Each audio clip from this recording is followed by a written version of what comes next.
So this budget that they're trying to propose makes massive cuts to the National Oceanic and Atmospheric Administration. For short, we call it NOAA.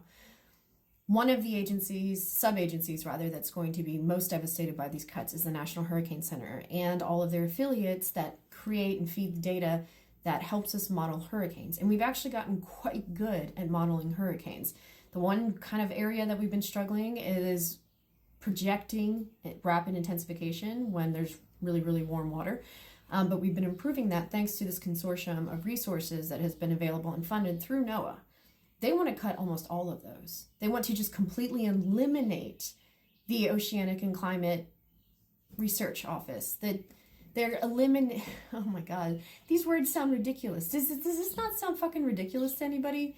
Like, eliminate your Oceanic and Atmospheric Research Office in a time where severe weather is becoming both more frequent and more intense. I mean, what are we doing?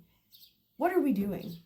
Did they not just see how not fully staffing your overnight forecasters allowed a 12-minute gap in the highest level alert for a tornado on the ground? 12 minutes. The thing had already gone through a town of 10,000 by the time they got out the alert. And yeah, if you lived 30 or 40 minutes away, that's fantastic. If you lived right where that was happening when those warnings were issued, you were fucked. It is really hard to try to do these things with, a bit of sass or reluctance to curse flamboyantly. I've been studying climate change and storms my entire education. I worked in disaster response. I'm now a climate and oceanic scientific advisor for a UN-backed NGO. And the United States deciding that it no longer wants to be the leader in oceanic research and atmospheric research is a betrayal of all of the work that has been done in this country since really the Galveston hurricane of 1900, when the United States realized that not cooperating, not pulling in pooled data, pooled resources from all over the world was a mistake. It is so disrespectful to the thousands of people who died in that storm that we have since been trying to do better to help prevent further tragedy. It's disrespectful to the people who went to school like me for like 10, 12 years to study these things and understand these things. Natural disasters are one of the things that doesn't care who you voted for. It doesn't matter, if you're rich or poor. If your house is destroyed, it's destroyed either way. Yes, of course, if you're rich, you can easily rebuild and have other resources. But in that moment, if you're stuck in a house that's being destroyed, it doesn't fucking matter. And this is one of the things that we've been doing well on.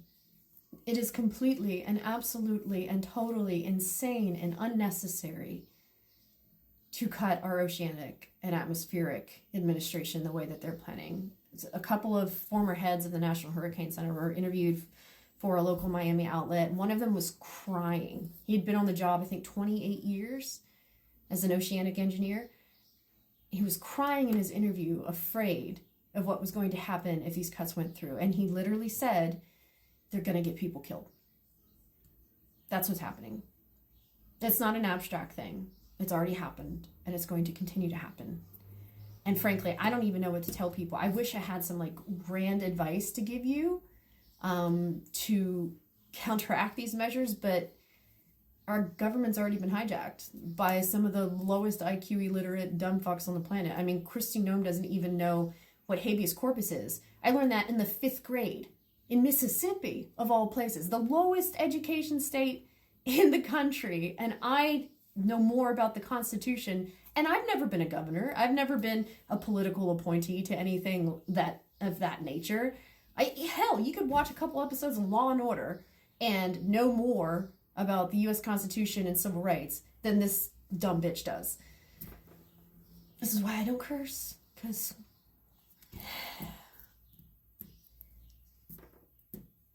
I just know that there are a lot of us out there, people who work in climate, who are sick. A lot of us are speaking out. Michael Mann is great on that. He's a good friend of mine. And some are too scared to. And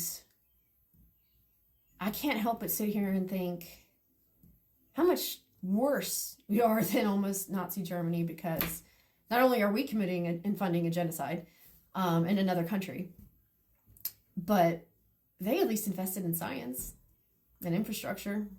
We don't even do that. They invested in medicine. Now we're banning people from under 65 years old from getting the COVID vaccine, which is completely safe. Because, and if they don't authorize it, then your insurance isn't going to cover it. And I had to get the COVID vaccine quickly one time, couldn't make a doctor's appointment, and it cost me hundreds of dollars just to not get COVID. And that's where we are right now.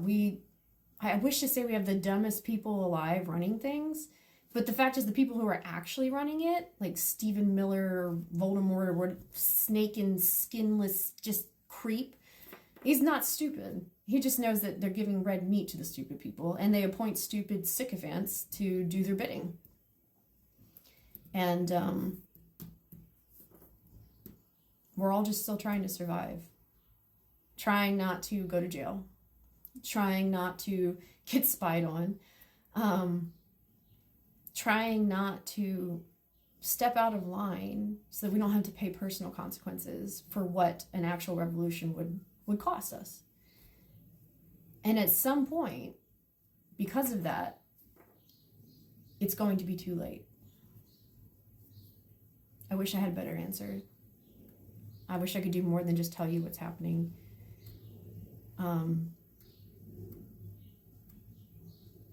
But I think if I tell you what I think needs to be done, I'll get deplatformed on every platform. So if you're also sharing this feeling of exhaustion and fear and regret, you're not alone.